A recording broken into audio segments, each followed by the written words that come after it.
À quel moment vous avez une fois entendu parler de renonciation de la nationalité du président Alassane Ouattara, dont nous connaissons Oui, déjà les origines. Donc, voilà. quelles sont ses origines? Donc, voilà. Alors, Il est ivoirien, là. oui, il est Ah ivoirien. bah ouais. Il n'a pas été seulement ivoirien. Parce que Alassane Ouattara, il a fait ses études aux États-Unis, donc il a eu une nationalité américaine, ça je peux le confirmer. Et donc, à quel moment il a renoncé à cette nationalité?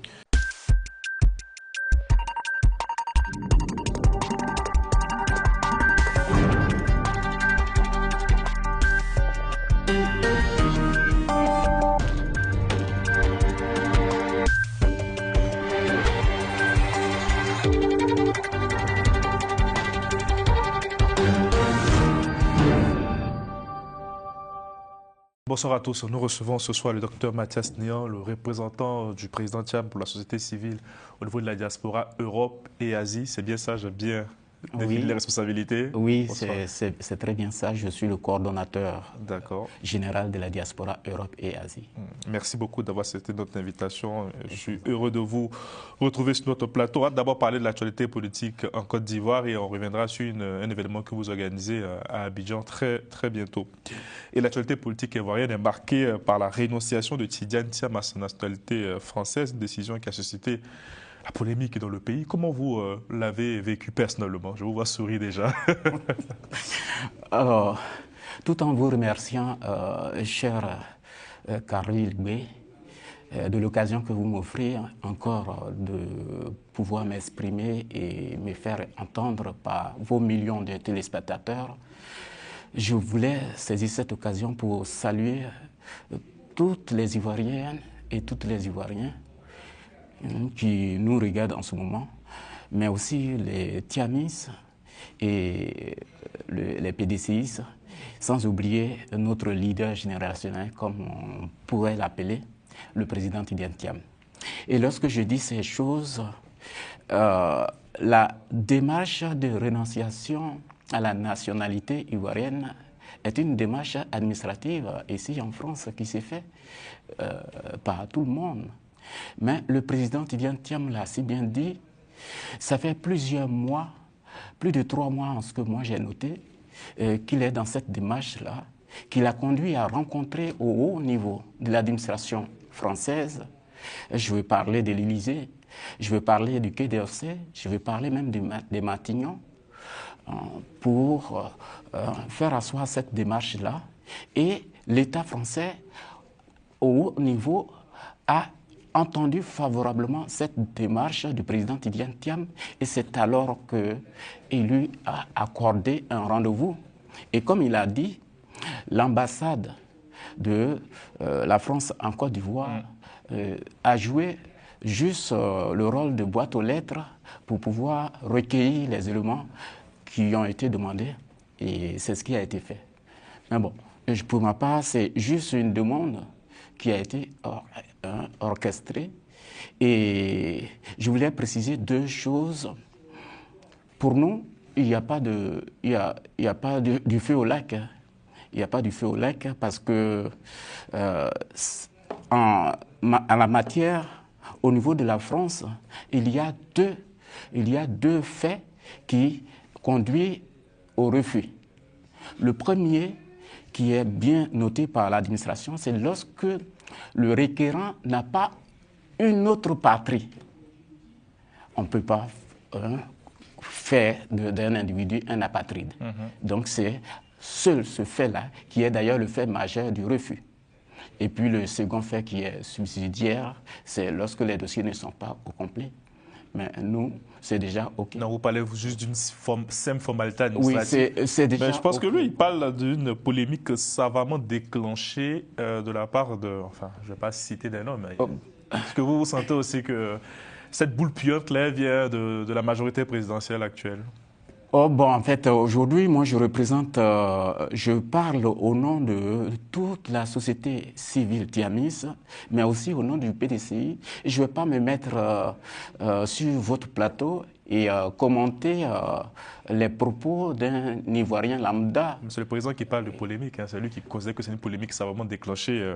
Oui, il y a eu beaucoup Après, oui, c'est vrai que le professeur Atubanga, oui. sur le plateau de nos confrères de NCI, avait dit le 2 février, je le cite, oui. à l'heure où je vous parle, le président Tidiane Thiam ne peut pas être candidat à l'élection présidentielle, n'avait pas tort, puisqu'il y avait cette double nationalité. Mais non, ça je dis encore que le parti au pouvoir est dans un désarroi pas possible. Il est dans une fureur, il est dans la trouille. Parce que quand il dit à l'heure actuelle, il ne peut pas être candidat, que dit la Constitution à ce sujet? Je ne suis pas juriste, mais nous savons quand même que la question de l'éligibilité est traité par l'article 55 du nouveau Code de 2016, oui. qui dit que le candidat à l'élection présidentielle doit être exclusivement des nationalités ivoiriennes au moment du dépôt de sa candidature. Et donc, je ne sais pas pourquoi. Je vais prendre un exemple. On me dit, il y a un mariage qui se fait samedi, il faut être en costume bleu. Vous me voyez le jeudi, je regarde un jean et vous me dites, je n'irai pas à ce mariage-là. C'est absurde. Mais attendez, le jour du dépôt, la Constitution est claire là-dessus. Le jour du dépôt, il faut être exclusivement des nationalités. Mais ça, c'est clair, docteur Mathias. Mais je pense que ce qu'on vous reproche, peut-être, c'est le manque de transparence face aux propos de M. Atubanga. Pourquoi vous n'avez pas clarifié très vite les choses pour dire effectivement qu'il y allait avoir cette procédure de rénonciation était en cours? C'est peut-être ça qui vous est reproché aujourd'hui. C'est pas, il n'y a pas une erreur de communication. Il n'y a pas un parti en Côte d'Ivoire mieux que le PDCI qui joue la transparence aujourd'hui. Ça, je peux vous l'assurer clairement. Ailleurs, on ne parle même pas de rénonciation. Aujourd'hui, on a plus de partis. On a le RHDP. Et à quel moment vous avez une fois entendu parler de rénonciation de la nationalité du président Alassane Ouattara, dont nous connaissons déjà les origines. Donc, quelles sont ses origines? Donc voilà. Alors, il est ivoirien là. Oui, il est ivoirien. Ouais. Il n'a pas été seulement ivoirien. Parce que Alassane Ouattara, il a fait ses études aux États-Unis, donc il a eu une nationalité américaine. Ça, je peux le confirmer. Et donc, à quel moment il a renoncé à cette nationalité? Donc, s'il n'y a pas de polémique en la matière, c'est juste des gens qui écoutent, qui sont dans la débandade totale, qui écoutent aux portes, parce que le président, depuis 3 mois, il a enclenché cette démarche ici. Et le jour, l'État français, mais qu'il reste tranquille, parce que cette rénonciation a été traitée au plus haut niveau, j'insiste dessus, a été traitée au plus haut niveau. Ils sont assis avec le président. Et ça a été traité. Nous connaissons la position de la France vis-à-vis du président Tidiane Thiam. C'est laquelle? Quelle est la position de la France? Mais il y a des journalistes qui le disent. C'est l'un des... C'est le candidat de la France? Non. Quelle est la position de la France? L'un des Français que la France regrette d'avoir laissé. Et donc, c'est une matière grise. Et donc, à ce sujet, je pense qu'il n'y a pas de polémique à se faire. Dernière question sur ce sujet. La refusé de participer au débat sur la chaîne NCI, comme l'a annoncé votre parti, c'est pas un peu une fuite en avant, selon vous? Non. Je pense que le PDCI comprend beaucoup d'intellectuels et beaucoup de débatteurs. Il y a le porte-parole aussi. C'est pas une fuite en avant, mais il y a des démarches qu'il faut clarifier. Lorsque un débatteur écrit clairement que ça sera un débat sanglant, mais il faut dire que nous, on n'est pas dans cette violence politique. Le président Tidiane Thiam l'a si bien dit. Il a dit tout le temps, on ne fera pas la politique par la violence. Le président Tidiane Thiam, qui est un Houphouët-Boigny réincarné, veut instaurer une politique positive, une politique qui se fait autrement, celle que les Ivoiriens ont besoin en ce moment précis. Et pour confirmer vos propos, je pense que la AK, la haute autorité de régulation des médias en Côte d'Ivoire, a rappelé à l'ordre aussi à la fois le média, enfin, la chaîne, afin de pouvoir mieux modérer, d'être vigilant sur les propos de ces intervenants. Comment va le PDCI, docteur? Le PDCI va très bien, va à merveille, je pourrais le dire. Vous êtes un peu secoué avec cette histoire, avec le cas mais non, ça, je voudrais dire quelque chose. Je voulais dire quelque chose. Personnellement, moi, je voulais dire que lorsque vous continuez toujours de cracher en l'air, c'est des conseils que je donne. Attendez-vous un jour de recevoir des crachats en plein visage. Et la deuxième chose que je voulais dire, on ne lance jamais des pierres à un arbre qui ne produit pas de fruits. Hier, en 2023, on disait que le président Tidjane Thiam n'est pas connu des Ivoiriens. Il n'est pas connu, personne ne le connaît. Aujourd'hui, sur toutes les bouches, dans les hameaux les plus reculés, dans les villages, on parle du président Tidjane Thiam. Tidjane Thiam ici, Tidjane Thiam là. Il n'y a jamais de publicité, de mauvaise publicité en la matière.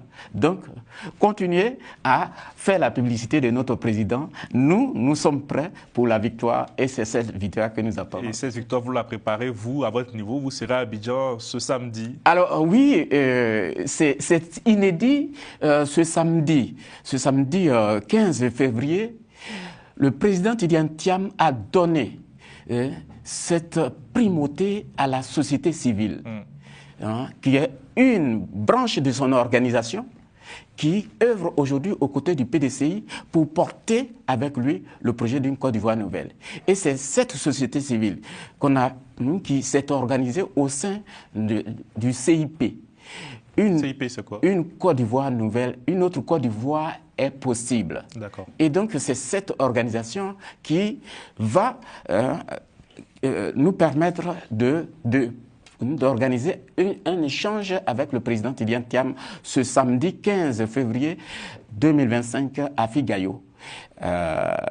Moi, je voudrais saisir cette occasion pour lancer un appel vibrant, c'est ce que je suis venu dire, à toutes les Abidjanaises et à tous les Abidjanais, venez vibrer au son du Zoblazo. Notre président, le Houphouët-Boigny réincarné, viendra vous parler de la paix, viendra vous parler de la politique autrement, la politique décousue de toute violence, celle dont rêvent les Ivoiriens et les Ivoiriennes aujourd'hui. Je suis quand même frappé à chaque fois que je vous écoute, le Houphouët-Boigny réincarné, on a une certaine divination chez le côté du PDCI envers le leader, c'est assez fort. Non, c'est pas une divination. Aujourd'hui, non, c'est pas une divination. Je voulais dire quelque chose à ce peu.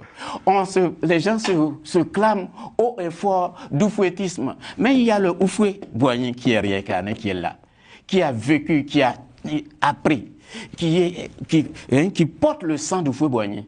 Donc, ceux qui recherchent Houphouët ailleurs, il n'est pas là-bas. Houphouët est là, au PDCI.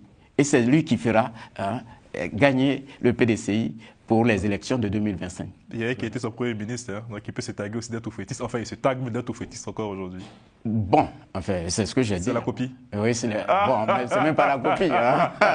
Merci beaucoup, docteur Mathias Néon. Je vous remercie. Merci d'être passé sur notre plateau. Merci à notre ami Hugo qui vous accompagne. Merci, docteur Hugo, grand homme. Merci, je vous en prie. Merci à Robert Téco de Mec à la réalisation.